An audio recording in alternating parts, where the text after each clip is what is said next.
Welcome to Systems for Success. Many people think success is something that just happens to you if you're lucky or work hard enough. We believe that behind every success is a system in action. My name is Lonnie Ginger. Thanks for joining me and my family as we share real-life stories and learnings that might just help you design the life of your dreams.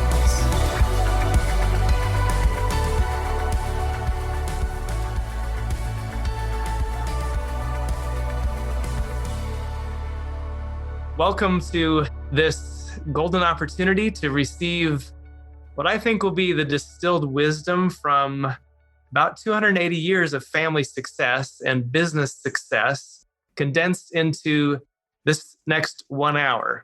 So I'm super stoked to learn from our multi-generational success talent today, Mitzi Perdue. Mitzi is the daughter of a super successful family business titan. Her father founded the Sheraton Hotel Chain, and Mitzi eventually married another super successful family business leader, Frank Perdue, who built Perdue Farms into a multi-billion-dollar company that employs, I think, over 19,000 people around the world now.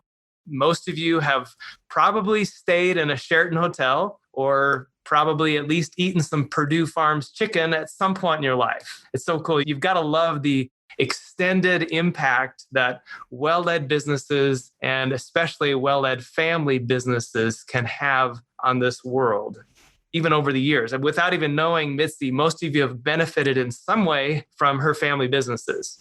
Mitzi is also a successful business leader in her own right.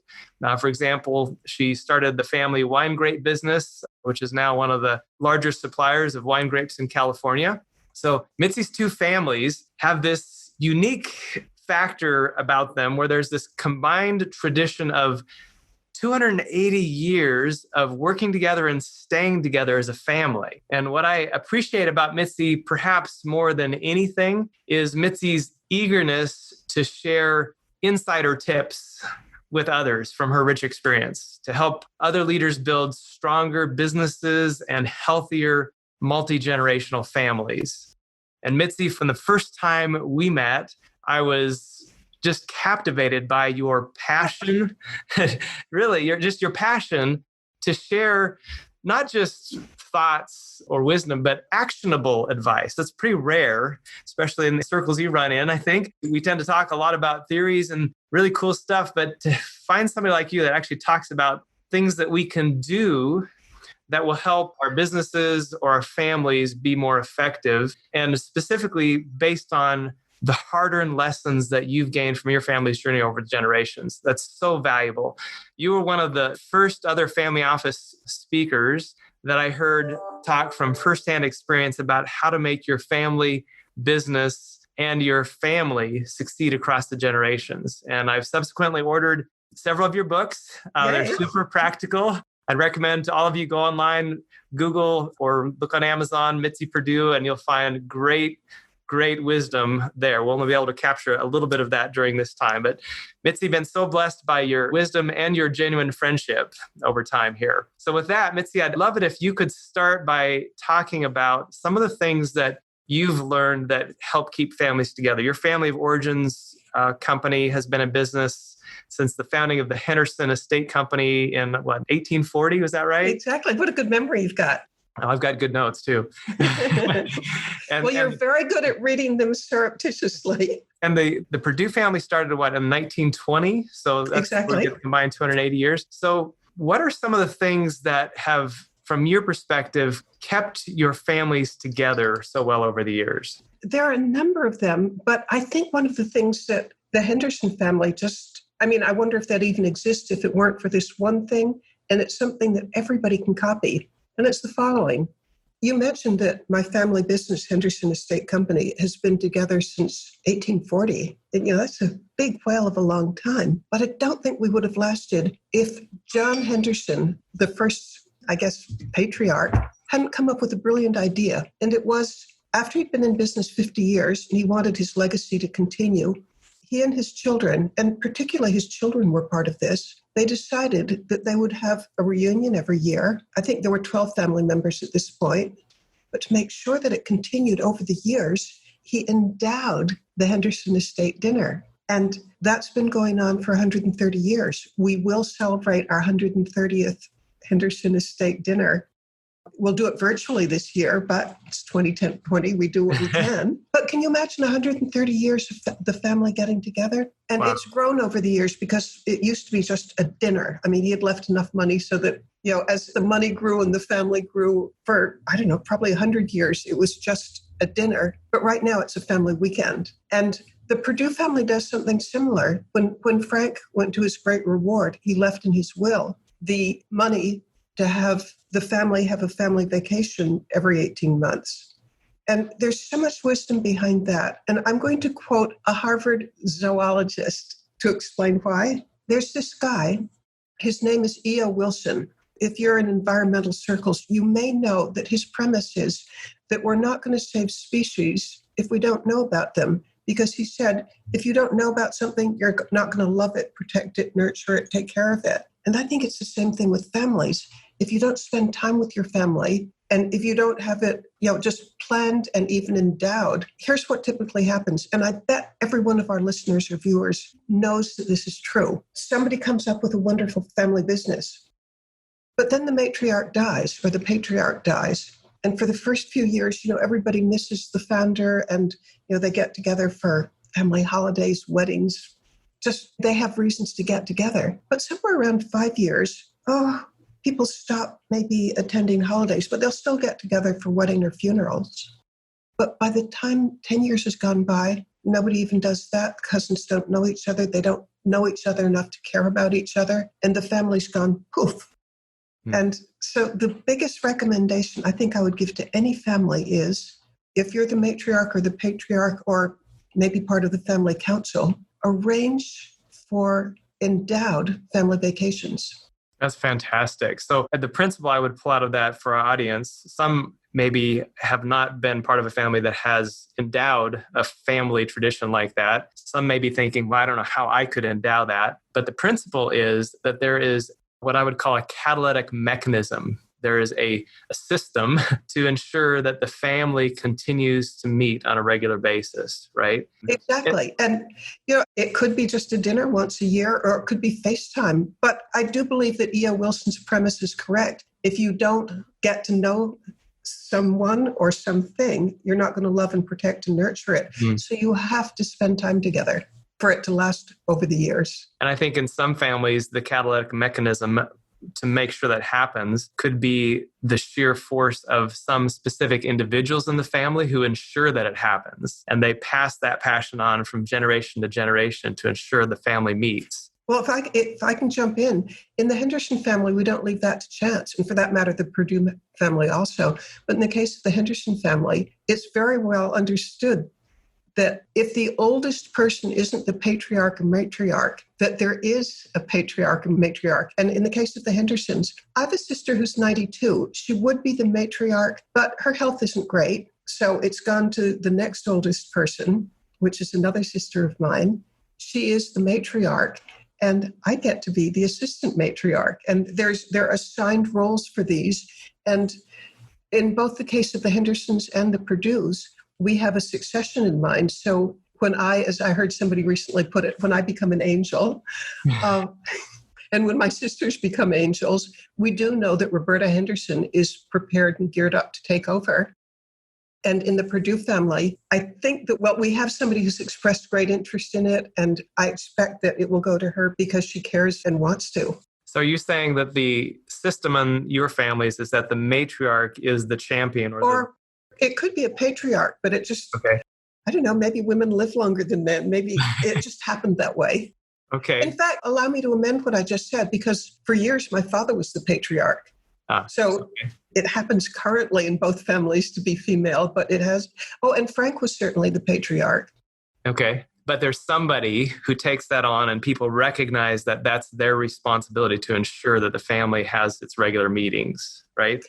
Yeah, in the Henderson family, we also have other positions that are, extremely valued. And one of them is archivist.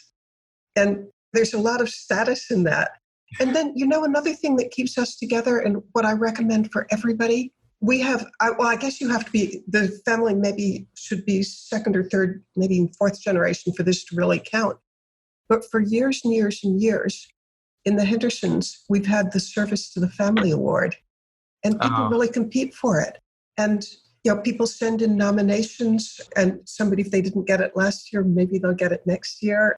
And the judges for it are the last 7 years winner. So the number of judges is never going to be larger than 7 because you rotate off after 7 years. But it's really cool because it is a mechanism where people are thinking what they can do for the family in order to help the family thrive.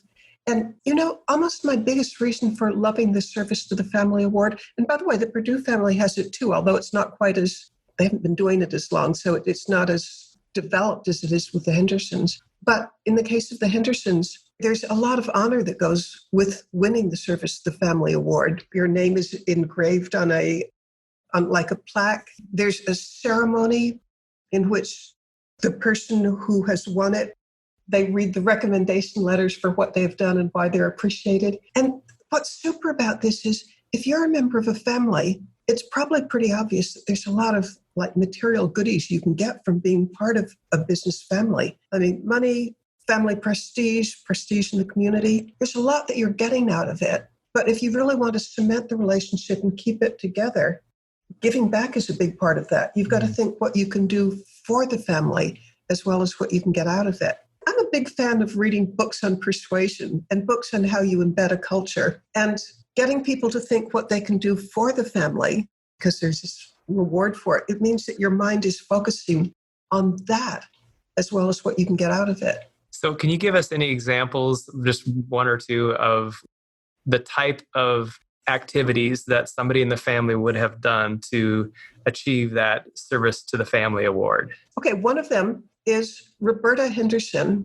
I don't know how long she spent on it. It could have been a week, but she digitized 10,000 family records going back, I suppose, to 1840, although I haven't asked her. But I do know that it's 10,000 family records. And that means that, if the place where the records are stored burned down, we would still have all these records because every family member has, at one point it was a disc, but now it's just on the cloud of the family records. And we were just so grateful to her for that.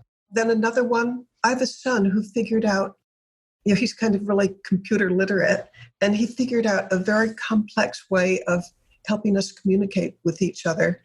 And when he did it, it was probably 10 years ago, and now it's very common for lots of people to do that. But he figured out a way of, say, if we're coming to the reunion, you can track where that person is, where they're coming, where they're going to stay. I mean, it's just a really neat digital thing that makes us more connected. And the family voted.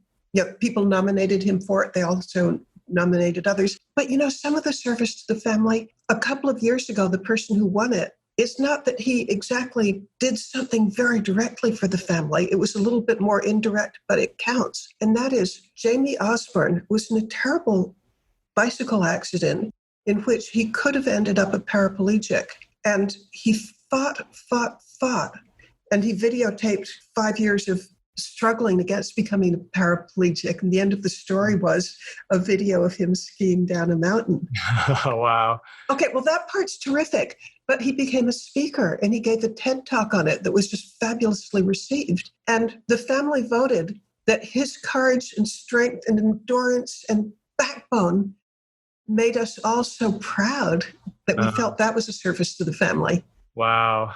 What a beautiful thing, Mitzi. Can you give us any other examples of things that you do during your family gatherings, like Service to the Family, that build either understanding or appreciation for the individuals in the family or the culture of the family? What are some other things that you do? You're so good about unpacking specifics like that. I would love to share another one with you, and that is philanthropy. Both the Hendersons and the Perdues have foundations. And in the case of the Hendersons, during our family reunion, there are meetings in which we discuss where the money's going to go. And the way it's finally shaken out is each branch of the family gets to decide where the money goes. The family, we could veto if somebody was going to direct the money to something that would all absolutely hate. That in general, that doesn't happen. Although I do have a sister who was at one point part of a cult, and that was very difficult. I'm making it sound as if everything is smooth sailing all the time, but like the issue of my sister who was part of a cult. I mean, good Lord, that's a complicated thing. I'm sure. Because she wanted father's money to go to something that I'm pretty sure father would have hated. So how did you deal with that, Mitzi? How do you deal with those when there's a dissonance in what the actions that one branch or individual in the family wants to take and something that may affect the family or philanthropy in this case, and a dissonance between that action or desired action and what people generally feel are the values of the family? How do you deal with that? Well, I think I can promise you that out of 100 family members, that there's only one who thought that a cult was a great thing. And the cult that she had, oh, good Lord. Well, to protect the guilty, I won't tell you more about the cult, but it was a genuine, full-fledged cult. And by the way, can I have a little side comment to people who think that it could never happen in your family? Sure. I learned something about cults, and I will get back to your original question about what do you do about this dissonance between something that the donor would have hated. You expect that cults go after people with a broken wing, somebody who's, got something wrong with them. No, the cult leaders, the people that they're going to target first and foremost are members of successful families who have prestige and education and resources. I mean, the family member who became a member of a cult, she's as high functioning as they make them. She's charming. She's got a great education. She was so good at her cult that not only was she a member of the cult and giving fabulous amounts of money to the cult, but on top of that, she became a recruiter. Oh. Okay, so how did you deal with that in the family? So how we dealt with it. Okay, we're getting really into the nitty gritty because I'm not sure that we did the right thing. I used to discuss it with my late husband, and he thought that we were doing the wrong thing. Okay. That's helpful learning too. Well, okay, so how about there's no really right answer to this, but I'll tell you where we came down on it. And, again, I don't know that we're right, but here was the conflict. She should be getting a fifth of the funds of the foundation. And it was, how about it's a pretty large foundation because, father was the co-founder of the Sheraton Hotels. Yeah, when we sold the company, a lot of that money went into the foundation. So we're not talking pennies.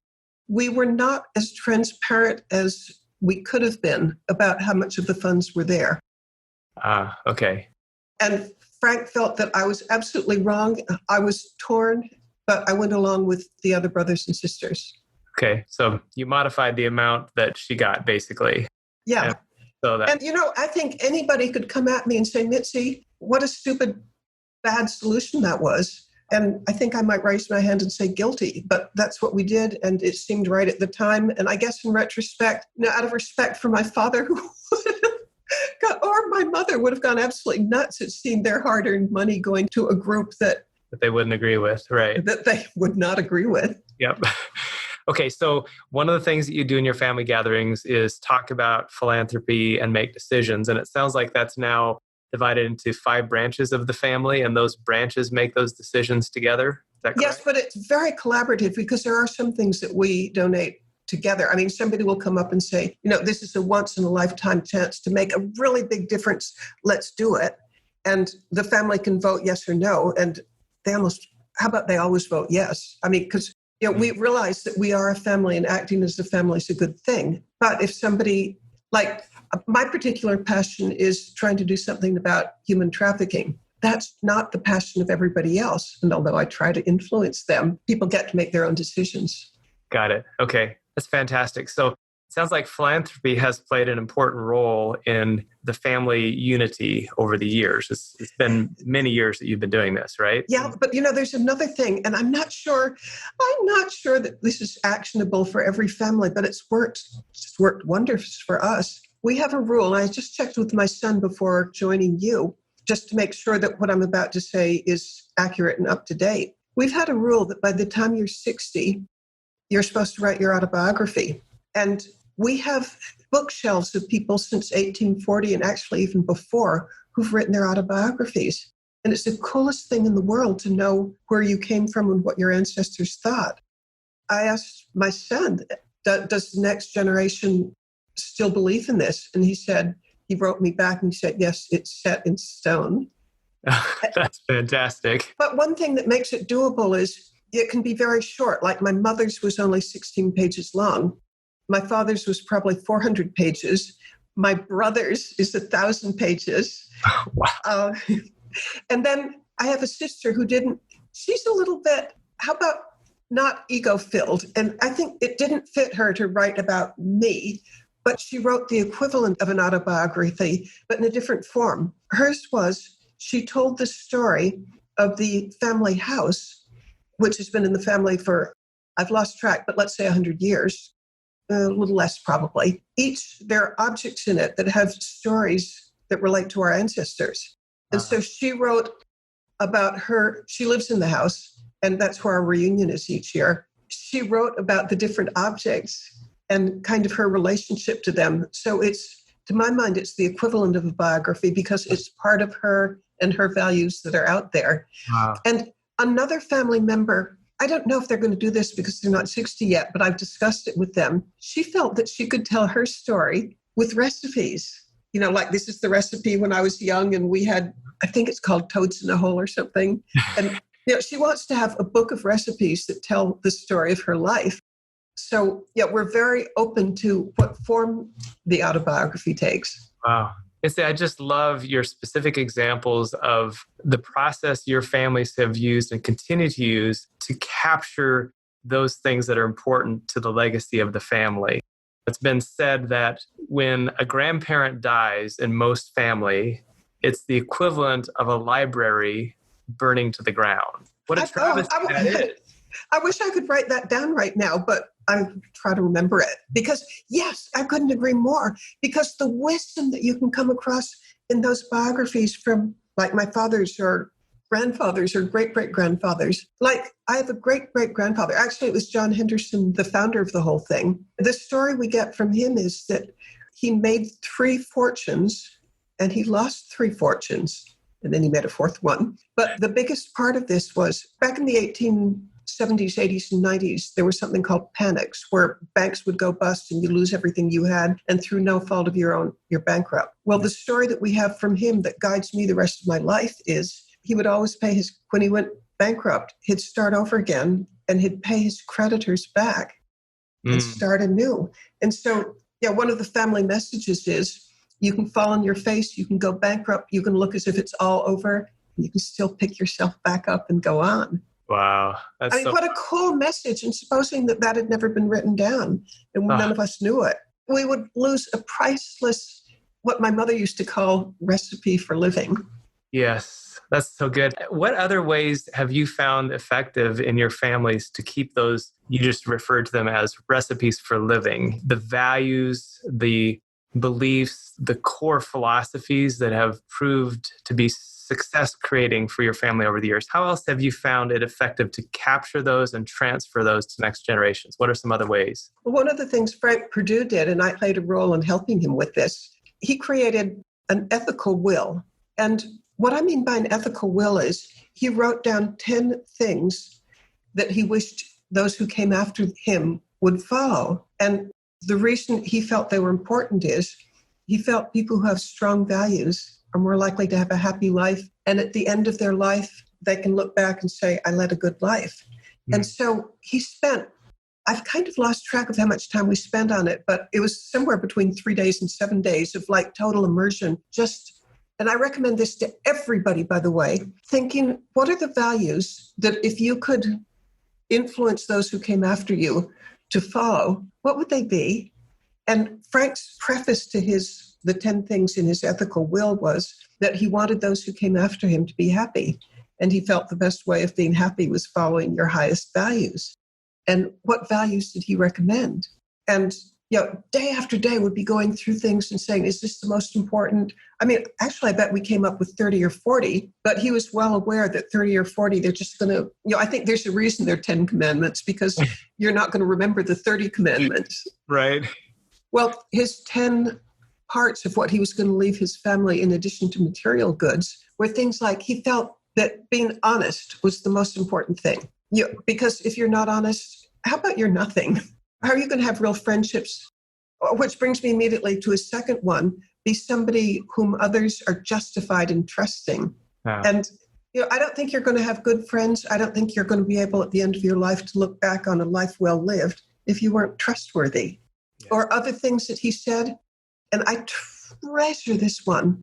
If you want to be happy, think what you can do for somebody else.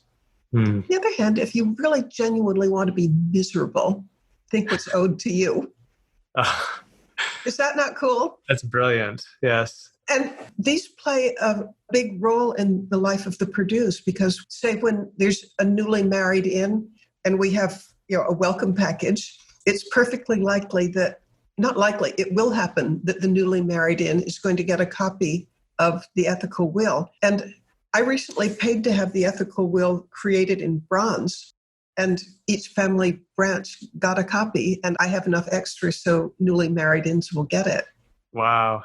So talk about that a bit more. You just mentioned that when somebody marries in, they get a welcome package. What else is included in that helps to perpetuate the family culture? Well, if it's a woman, and it seems to me, golly, I don't want to slight anybody, but it seems to me an awful lot of men got married in the last few years. So it's the brides that are the married-ins. And one of the things that's part of the welcome package, saying that you are now a Perdue is, and it may sound silly, but any family could have their own version of this. Right. Frank Perdue, he had many, many, many interests, but one of them was treasure hunting. And it isn't that he went out and treasure hunted himself, but he was a financial backer of, for example, the treasure ship Atocha, which sank in 1622, and people have been trying to recover it for close to 400 years. Wow. Well, he was one of the financial backers of finding that ship and recovering the treasures on it.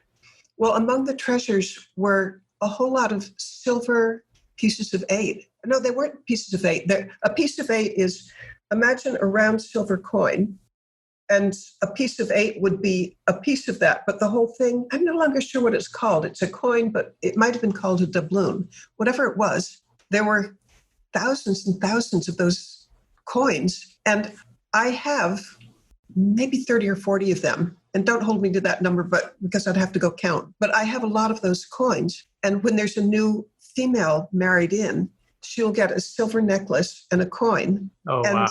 So all Perdue women have a coin necklace, so that when we get together, we can all wear these things. And, I know that's not going to apply to the specific thing, isn't going to work for other families, but maybe there's something else that's, I don't know, emblematic of the family in some way. I don't know what it would be for an individual's family, but I bet anybody who sort of thinks, what's something that kind of symbolizes our family and that brings us together and that we care about and that, just is significant. I bet they'll find it.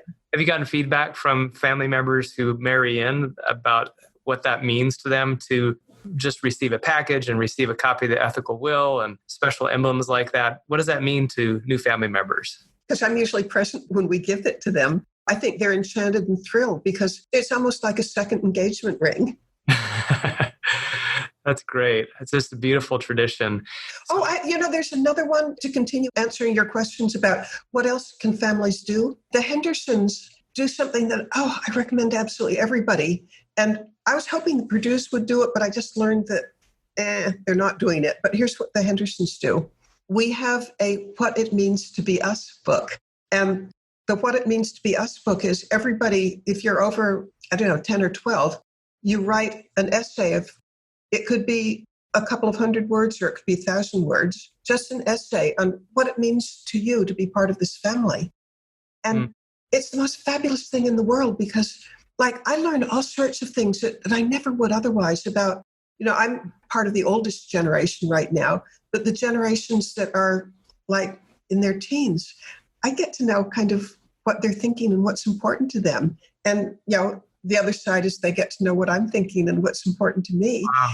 And so there's 80 family members who know what makes them tick and why the family is important to them. So this is one book for the entire extended family that just keeps growing over the years? Yes. We started it, I'm going to guess, 8 or 10 years ago. And since the family is growing by leaps and bounds, we need a new edition.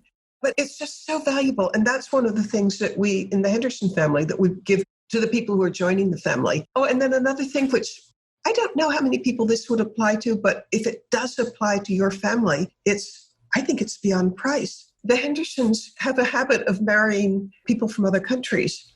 And one of the things that we do is, say somebody marries in China or South Korea or wherever, and the elderly members of the family, ones who maybe aren't able to travel, don't get to go to the wedding. We recreate the wedding at our family house in New Hampshire.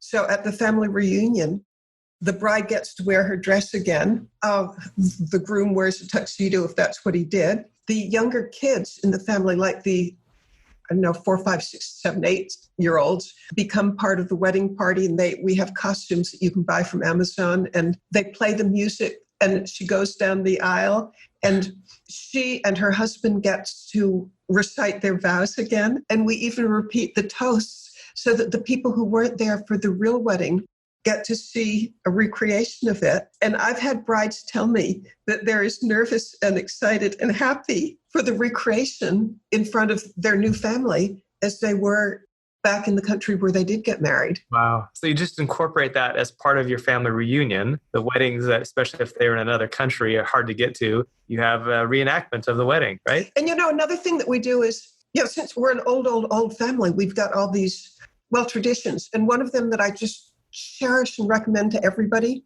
and it can be on a large scale or a small scale, but we have a cocktail party, and it's not a cocktail party, it's cocktails before a banquet. And we all get together in the porch of the family house, and the porch is decorated with flags of either the countries where people came from or where their parents or grandparents came. So in a reunion of, let's say it's 80 people, there could be 30 flags there. And wow. Everybody gets to, feel good, my ancestry is respected. And in cases where people have married into the family and they're not from some other country, we can have flags or banners of, say, their college or their team, but something that just recognizes that, we envelop you in the Henderson family, but we recognize that you have an identity as well.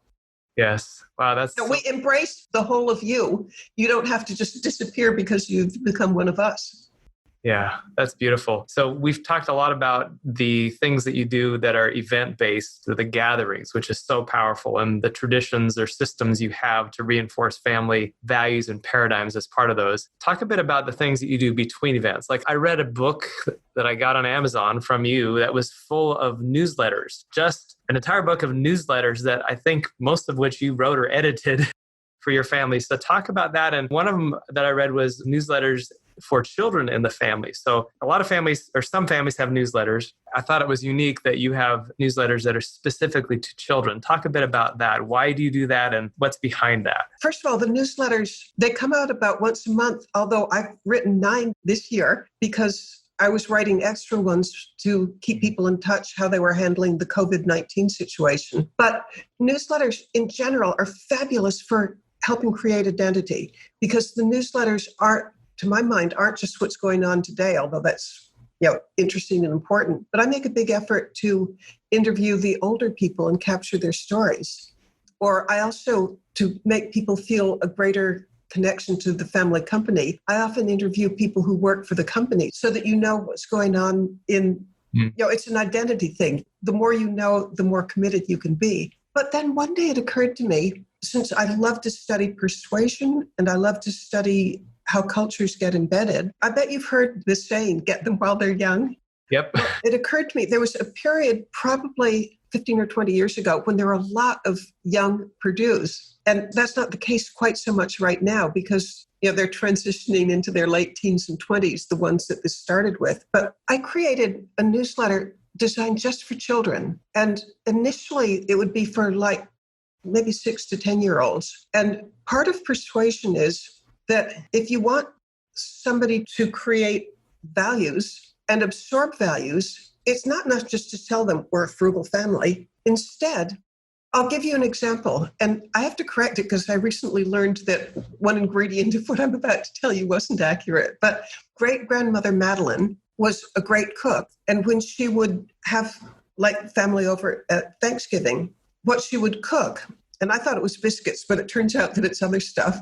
What she would cook, say if she's going to bake it, she would cover the baking sheet with aluminum, then bake whatever it was. And then after she'd finished cooking it, she would clean off the aluminum foil, dry it, and reuse it the next time that she baked. So, and the lesson there is, we're a frugal family and we're into recycling. But if I just told that story, it doesn't have the same impact as what if every time that there's a newsletter, and that'd be about maybe 4 times a year, the kids' newsletters, it would come in a treasure box and there would be gifts for the kids. And the gifts would always in one way or other relate to the value that I'm trying to perpetuate. And being frugal was extraordinarily important, both to Frank Perdue and also to the Hendersons. I mean, we didn't want to get our identity from spending lots of money on fancy clothes. No, we wanted it on surface. Well, in the case of Madeline and the newsletter about her, I'd have the newsletter and it would be in very large, like 22 font, and it would be, probably not more than a couple of hundred words, but something that either they could read or their grown-up could read to them. But then there would be an activity that's based on this treasure chest. You open the treasure chest and there's a chef's costume, the chef's toque, maybe an apron, and the ingredients for biscuits. And the kids would make biscuits on a baking sheet that was covered with aluminum foil, and I would provide the aluminum foil.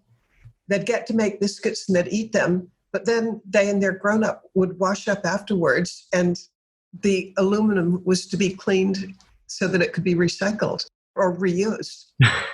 And the idea is, if I want you to learn to be frugal, telling the story gets you partway there, but spending an hour doing it and talking about it with your grown-up, I think it sinks in much more deeply. We are a frugal family and we value not wasting. Oh, Mitzi, I just love that. I've seen over and over again, both in business as well as in families, that the most well-led teams or families have this culture about them where they don't just talk about values. They do talk about values, but they don't just talk about values. They tie values on a regular basis into specific stories and decisions and actions. And that's where it becomes part of the culture. And how you're doing that even at a young age with these children is beautiful. I can see why it's perpetuating the culture in your families. And the thing is, it's not hard to perpetuate a culture when it's first, second, maybe third generation, because over the dining room table, you can tell stories. Oh, that makes me think of something that's just super crucially important for keeping the family going. And I'll get to it in a second. Don't let me forget to talk about Robin Fivish. Okay. Well, some of the best advice I can give everybody. It's inexpensive and it's all important. But to quick finish about the activities to help perpetuate and deepen the family culture, by the time that the family's geographically distributed, you still want them to care about being part of the family. And that's where newsletters for children come in, because our family, let's say the Perdue family, they're members in Maine, they're members in California, and all in between. So you can't embed the family values over the dining room table with the grown-ups. So this is sort of a way of, it's second best, but I still think it works pretty well, is the newsletters for children. Yeah. And now Robin Fivish. Okay. I mean, could we have a trumpet overture here? Because I'm going to share one of the, yay! Yeah. I'm going to share one of the possibly most easy to do things once you know about it, no cost and huge benefits. And that is my friend Robin Fivish. She's from Emory University in Atlanta. And I read some of her work and I was so entranced by it that I actually flew to Atlanta to meet her and spend a day with her. And here's what I learned and here's what it's all about and here's why I think it's important. She has made it her academic study with a whole laboratory that studies what I'm about to describe. What she studies is what makes families high functioning. And I'll define what I believe she means by high functioning. The family enjoys each other. The kids are relatively healthy. They've both mentally and physically. They stay in school. They don't get in trouble with the law. They don't do drugs. They don't get people pregnant before they're, let me put it backwards. They don't get people pregnant when they're too young to be parents. I mean, all those things, if you get it right, you're a high-functioning family, and probably quite a few others thrown in too. But work with me on this. Figure what a high-functioning family means to you. And here's what her studies say of how to get there. Her studies show that the more families know their family stories, there's an almost perfect correlation. The more you know your family stories, the more high functioning the family is. Wow. And that's almost a proxy for something else, which is you're not going to know your family stories unless you spend time together, or unless you've got really great newsletters or some other way of doing it, maybe great FaceTime. And I'm going to quote somebody else right now, but I'm pretty sure this supplements what Robin Fivish says. Somewhere around maybe 45 years ago, Joe Califano was head of Health and Human Services. When he finished being a cabinet member, he has devoted the rest of his life to what he took to be one of the greatest tragedies, dysfunctions in America, and that's substance abuse. And so he, along with Columbia University, they have a huge budget. It's millions and millions and millions of dollars a year studying what protects families against substance abuse. Sort of like with heart disease, we now know a lot of things to do if you want to avoid heart disease. Well, he's studying the protective factors against substance abuse, and there's a tremendous amount of long-term academic research that underlines what I'm about to say, and it is that if you have 5 or more meals together in the course of a week, it's highly protective against substance abuse. It's not a guarantee, but it sure helps your odds.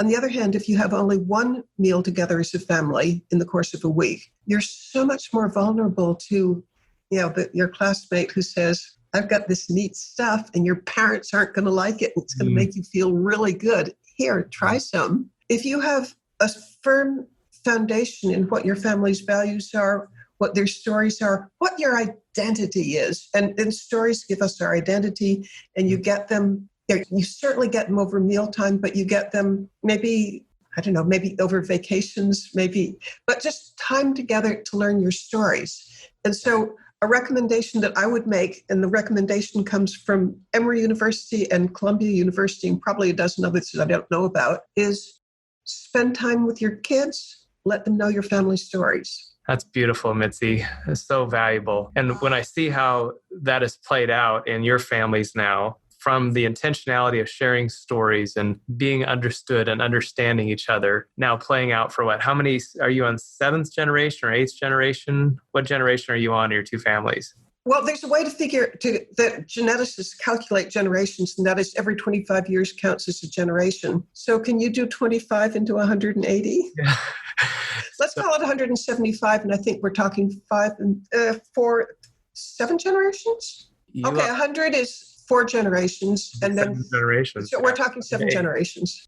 7 to 8 generations. 7 to 8 generations, yeah. So right now, I'm and a lot of my friends are just salivating over the thought that maybe something we do in this generation could affect 7 generations from now. And it's such an honor to talk to somebody like you who has actually lived through that and can give us some nuggets of wisdom as to what has helped and what hasn't helped. So I have a follow-on question for you on this to maybe stretch your thinking a bit and inspire me even more. And that is, imagine 6, 7 generations from now in your family.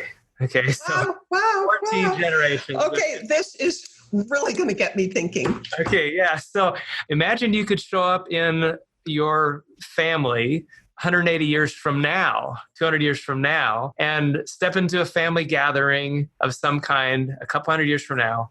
What would you like to see or hear in that gathering? Well, I have a purpose in this earthly life right now, and that's to increase happiness and decrease misery. I would love to know that, to my mind, a family at its best is a machine for generating happiness. When the family members love each other and they support each other and they encourage each other, I think there's a flourishing of the human soul that's incomparable.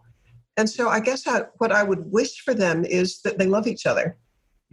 And what would that look like? If just imagine you somehow were transported and nobody could see you, but you dropped into the middle of a family reunion 200 years from now. What would you see them talking about or doing with each other? Well, I have a suspicion that looking that far ahead, that we're going to crack the longevity code, and a lot of them are going to be like 180 years old. You might still be there for real. Or maybe they'll think, well, who knows? But to answer your question, what do I think it would look like? Okay, so there are a lot of really old people there, except they don't look old because, we know in the laboratory right now so many things that can help us be healthier as we get older. So I'm hoping they're all in great health. I wish that they would do what Frank used to say, which is build on the strengths of those who came before you and learn from their weaknesses.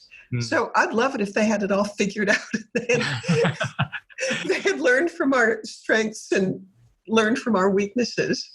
So you would see them still talking about and have more volumes of your family stories and learning from those, right? And maybe still talking about what Frank did 180 years from now. Wouldn't that be amazing? Still talking about his ethical will. Yeah, this is amazing because I'd love to think that I'm forward-thinking, but good Lord, forward-thinking for me is 3 years.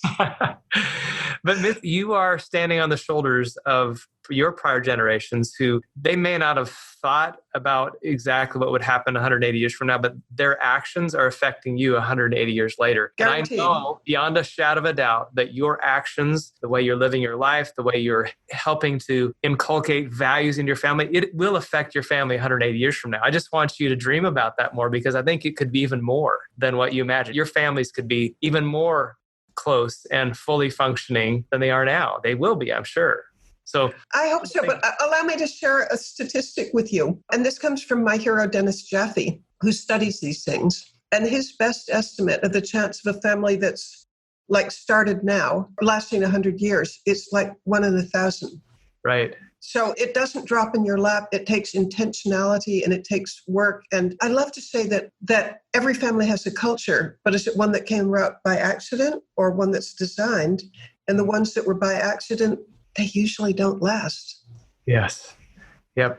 And it's clear you've been very intentional and your prior generations have been. I'm curious because I know you talk about this a fair amount and I so appreciate your openness and willingness to share. If I could ask you this question, I'm wondering how you would answer. What's something that you wished people would ask you about your family dynamics that you rarely get asked? I guess why it's so important to be intentional, because if you leave it to accident, I think kids on their own, they're not going to learn things such as, I can't always be right. I can't always get my way. I'm part of something bigger than myself. And one of the biggest things that I think every family needs to learn is, in the Perdues, we call it the covenant, and in the Hendersons, it's we don't wash our dirty linen in public. And that is, it's okay to fight, to get your feelings out so that, whatever it is you feel strongly about, that you sure as heck get it listened to. But you don't go to the press and you don't go to adversarial lawyers because that's a bridge too far. There very few families recover from the case if somebody goes public with a quarrel. So the covenant? You call that the covenant? Well, the Perdues call it the covenant. The Hendersons call it, we don't wash our dirty linen in public. Okay.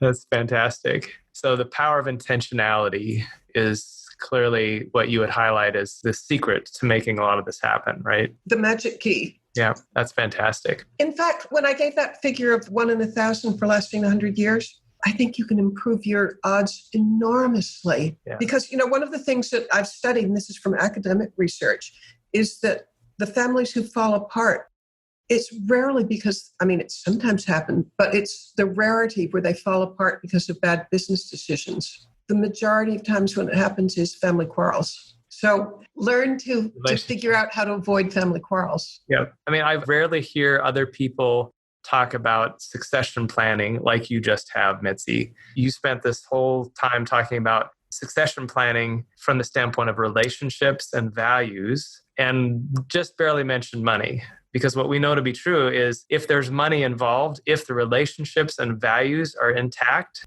and passed on with great strength, the chances of the money getting passed on is much higher, right? Without question. Right? Without question. So unfortunately, we're just about out of time here. I feel like I could talk with you literally all day and keep just absorbing these wonderful nuggets of wisdom. So every time I see you, I love, our hallway conversations at events and things I always get several pieces of wisdom that I share with my family. And so thank you for sharing all that. I'm curious if you just bring us up to date with where you're at right now and talk just briefly about what you're currently most passionate about these days. What's the big why behind what you're doing now? Well, what I'm most passionate about right now is I'm a writer by trade. in addition to being assistant matriarch, this is what I'm most passionate about. This is a book.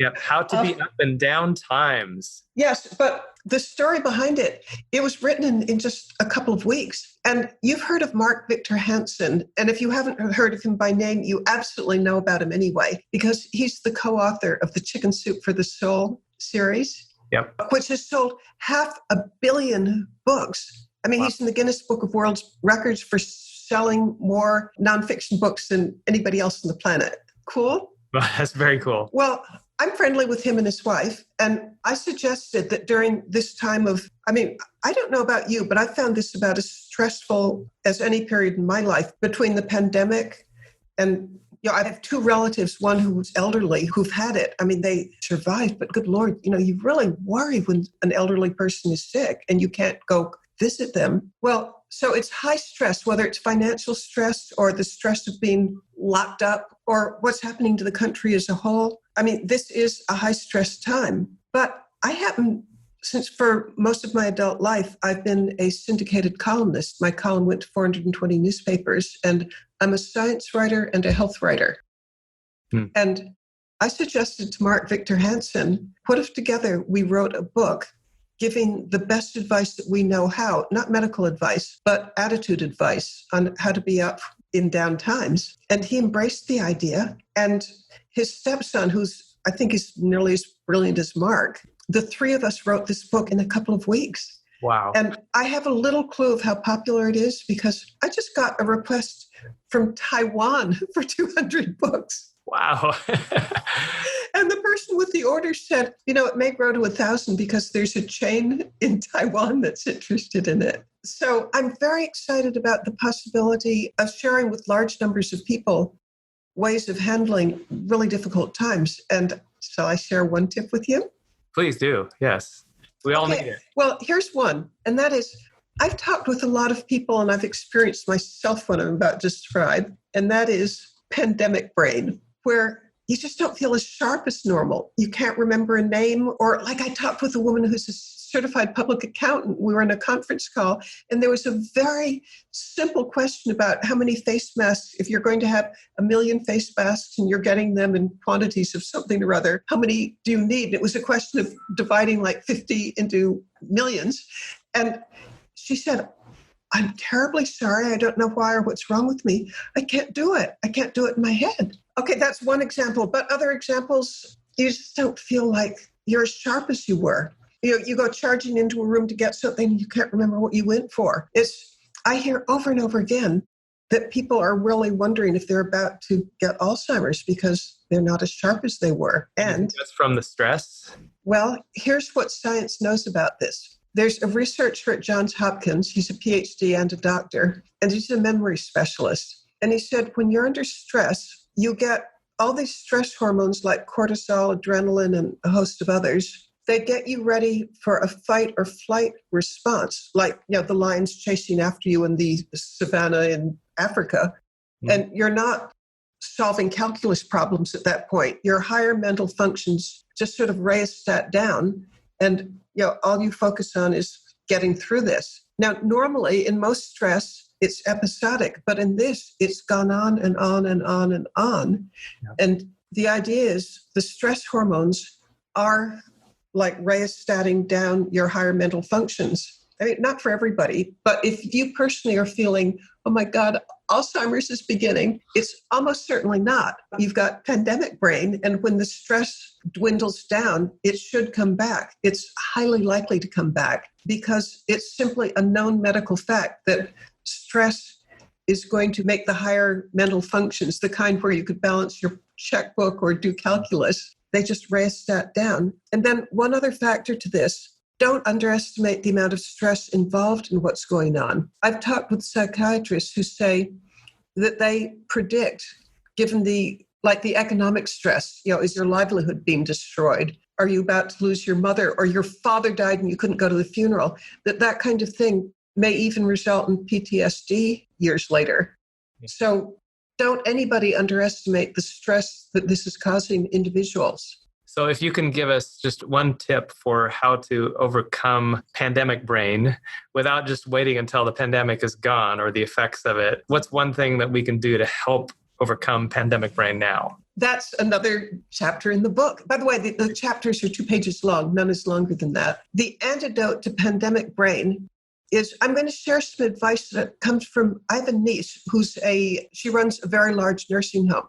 And she said statistics show that the stress of being a caretaker, and by the way, this will come back to the one tip, but I have to give you the background. Okay. The stress of being a caretaker means so much stress on the caretaker that a third of them will die before the person they're taking care of because of stress. So, and now we come to the thing that you can do. Build into each day respite. Have a time when somehow you just absolutely shut off. Basically, you escape. And the ways of doing it are, for example, I'll tell you what I do. I go to YouTube and I watch Saturday Night Live. I watch Monty Python. Or if I want a total respite, there's this wonderful, it's silly, but it helps me and gets me in a different place where I can relax and not just wallow in how awful everything is. Yeah. There's this wonderful thing of this puma, the cat, a great big giant cat who's moved in with a family in Russia. And it's just not a whole lot goes on, but you see this thing that gets you so far removed from daily life that you've got respite. Right. Yeah, it gets your mind off it. That's great. And I also recommend movies, but preferably ones that are, I'm into you can call it respite or you can call it escapism. I'm going to call it respite, but it's really escapism.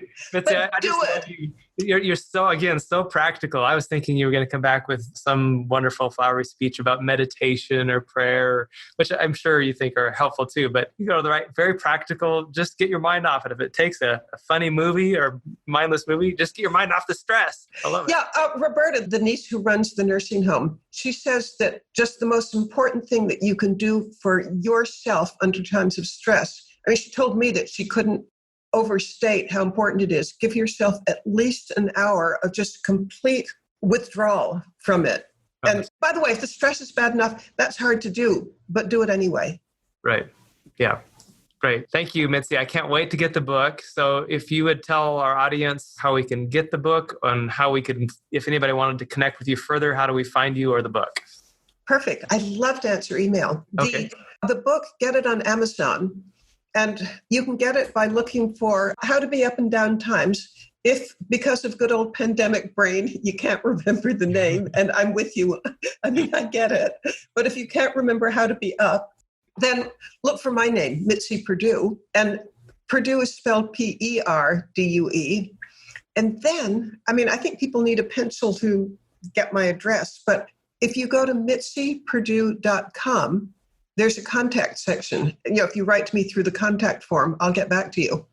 Okay, great. Well, Mitzi, thank you so much for sharing such rich wisdom from your heart and from your own family's experience. I know this will be a huge benefit to thousands of families around the world over time who view this and listen to this. I can't imagine anything that you could be doing with your life that would have a higher impact on shaping the future of society than what you're doing. And good Lord, thank you. Seriously, what you're doing to help shape the future of families and family businesses is the fundamental basis on which I believe healthy societies are built. So thank you so much, Mitzi. Really appreciate that.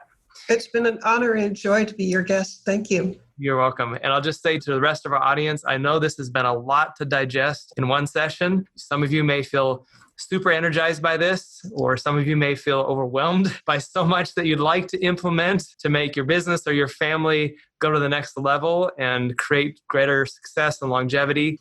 I would recommend that from all of this, decide just one paradigm or one practice that if you truly changed that would make a profound difference in the longevity and success of your family or your family business. So decide on that one new practice, that one new belief that you can start right away. And if you started that, other things that are frustrating you might become irrelevant or unnecessary. And just take one step toward creating the legacy of your dreams. So with that, I'll say goodbye, everybody. And thank you so much again, Mitzi. My joy. Thank you. Thank you for joining us on this episode of Systems for Success, where the mystery of success is solved in the magic of the system. To ask us questions you'd like us to address in future episodes, go to systemsforsuccess.com. See you next time.